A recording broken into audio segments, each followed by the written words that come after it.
Isang araw, nagmamaneho sa Cubao, aking nakita. After nga po pala natin itanim yung ating mga seeds na pechay, ay syempre hindi mawawala itong ating pagdidilig. Mahalaga yung pagdidilig para nang sa gayon matunaw yung ating urea na in-apply din po dito sa ating lupa. Nang sa gayon mapataba nito ang ating lupa, ang ating soil mixture, at mas lalong lumago o malusog ang ating mga tanim na pechay. So simulan na po natin ang pagdidilig. So ganito lamang ang ating gagawin. So dapat meron po tayong mga pandilig na ganito na may shower para hindi mabigla yung ating mga tinanim na mga seeds. At ganoon din sa pagtatanim ng pechay ay dapat ganito lang ang pagdidilig, may shower po talaga. Kahit nagdedeliryo, itong nasabi ko sa kanya. Ale, nasa langit na ba ako?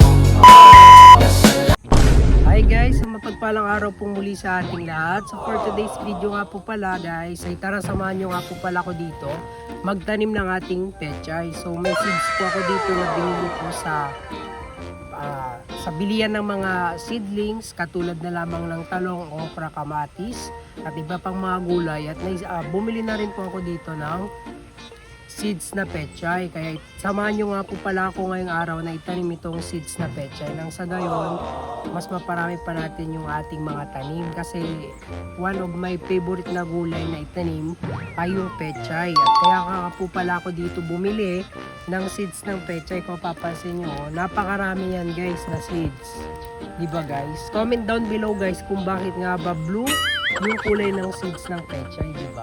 Pero white naman at green yung pechay, diba? Curious lang po ako. So comment down below kung mayroon kayong magsasagot. So dito, ayan, tara samahan niyo po ako magtanim ng ating seeds na pechay. So sa pagtatanim po natin ng ating pechay, syempre dapat mayroon tayong seeds ng buto ng ating pechay. At the same time, meron din po tayong urea or 4600. Ito yung tinatawag nating nitrogen. So ilalagay lamang natin sila sa isang lalagyanan. So pagsasamahin po natin yung pechay at yung nitrogen.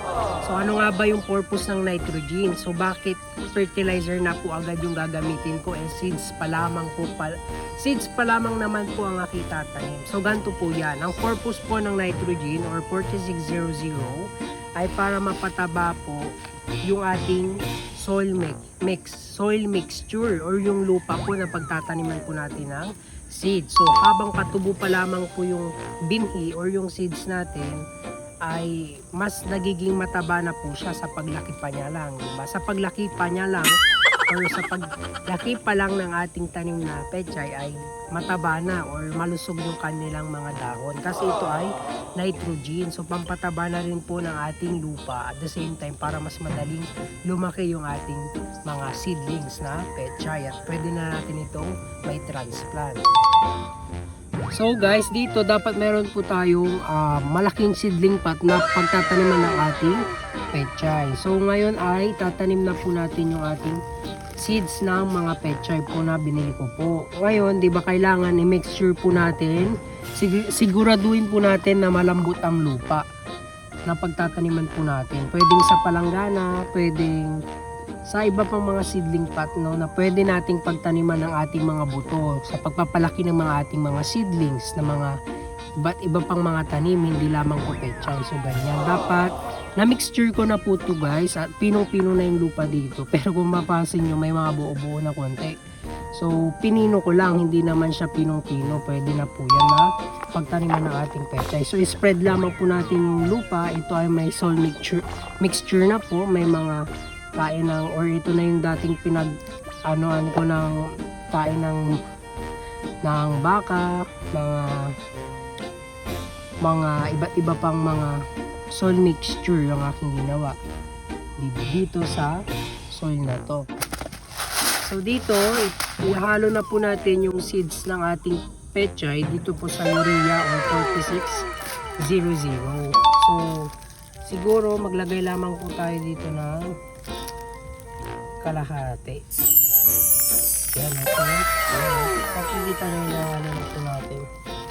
So ang ganda lang pagmasdan, no? Para ka lang naglalaro sa eskwelahan. Parang mga Jordans lang Pero ito ay mga seeds at fertilizer. So ihalo na lang natin siguro lahat. Ay timing kalahati lang siguro kasi baka pag sobrang dami at hindi baka lang natin tansyahin lamang po natin. Ayan, so nahalo na po natin ang ating urea at yung siguro lahat na lang ito natin. Ayan, so after nga po pala dito natin nakahalo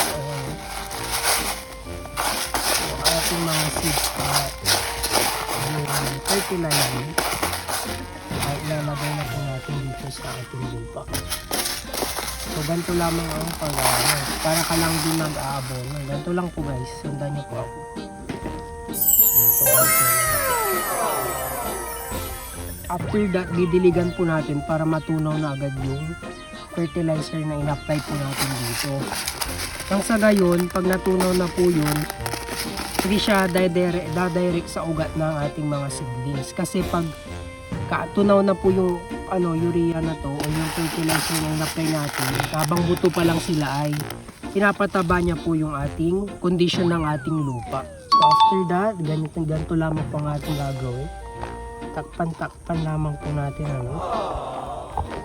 ng ganyan. Para kahit kahit ilang centimeter lang, kahit na 2 centimeter lang ang lalim ng lupa para mabilis tumubo ang tanim po nating pechay. Syempre guys, maglalagay din po tayo dito sa isa pa po nating seedling na malaki dahil wala naman po tayo itatanim pa ng iba pang mga seeds. Kaya dito ay dalawa po yung aking pagtataniman. Itong kulay black na palanggana na malaking seedling pot at ito rin po yung nataniman na po natin na seed. Nataniman po natin ng seeds ng pechay na in-apply po natin. So ilalagay na po natin dito yung ating mga buto ng ating pechay at the same time itong mga fertilizer. Ayan. Ang daming buto ng ating tanim na pechay. And then, ganun lamang po sa ating ginawa. Tabunan lamang po natin ng lupa. Kaya, kahit 2 cm lang dapat po ang lalim ng mga buto para mabilis silang tumubo. Tapos, pagtapos niyan, didiligan na po natin.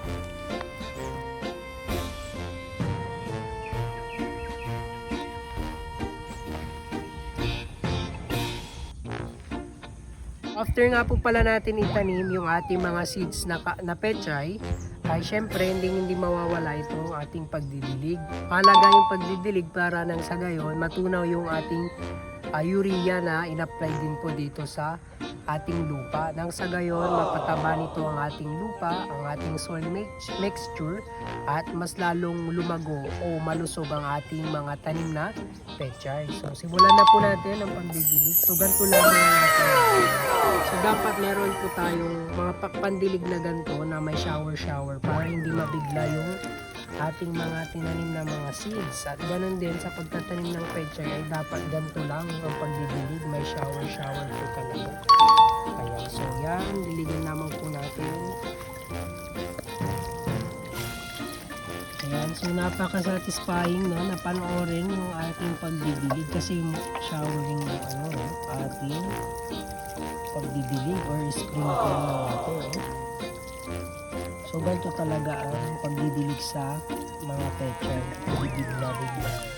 So gentle lang po siya guys. Syempre guys, didiligan na rin po natin itong ating isa pang malaking seedling pot na palanggana. Ayan. So pantay dapat ang ating pagdidilig para lahat ay mabigyan natin ng tubig. Matunaw yung ating mga in-apply na fertilizer na urea at the same time kumapit yung mga seeds na tinanim po natin dito sa lupa na ating tinanim. So mababaw lang talaga ang pagtatanim ng mga buto.